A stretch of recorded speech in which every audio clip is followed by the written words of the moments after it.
the candle lights of home burns so very far away. Hey, you got to let your soul shine, just like my daddy used to say. He used to say, "Soul shine is better than sunshine. It's better than moonshine. It's sure better than the rain."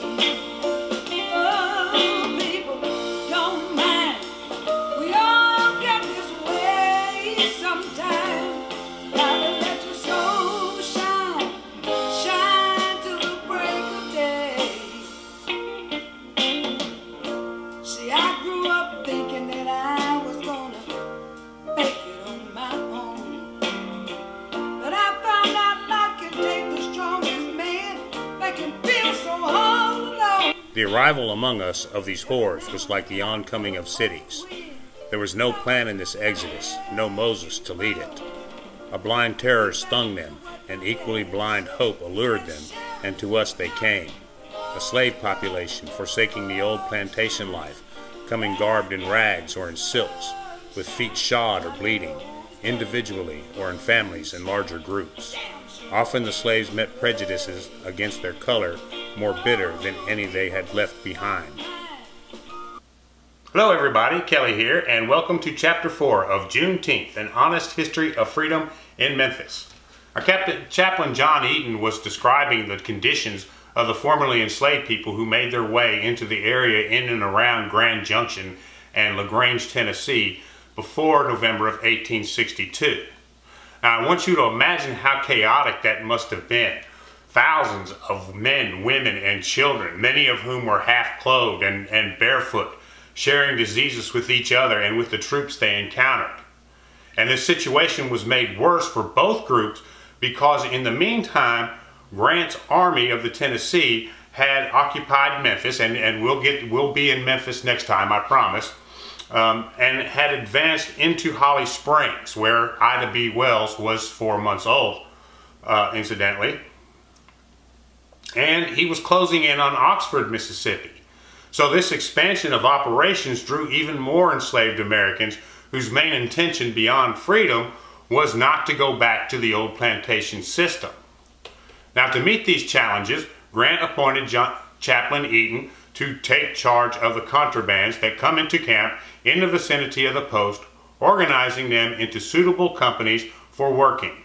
See that they are properly cared for, and set them to work picking, ginning, and baling all cotton now out and ungathered in the field. Grant was headquartered in LaGrange, and the main brigade was in Grand Junction. This was an ideal spot for the camps because of the railroad and all the abandoned cotton and cornfields in and around this portion of West Tennessee. Now there were 3 camps that I know of: Camp Shiloh, Camp Fisk, and Camp Dixie. Now the good news is that with the camps there was work for the women and the children. They could pick and gin cotton, and the women could serve as laundresses, cooks, and nurses in the makeshift hospitals Eaton set up. But do you remember when we talked about how the enslaved people raided the enslavers' houses and barns?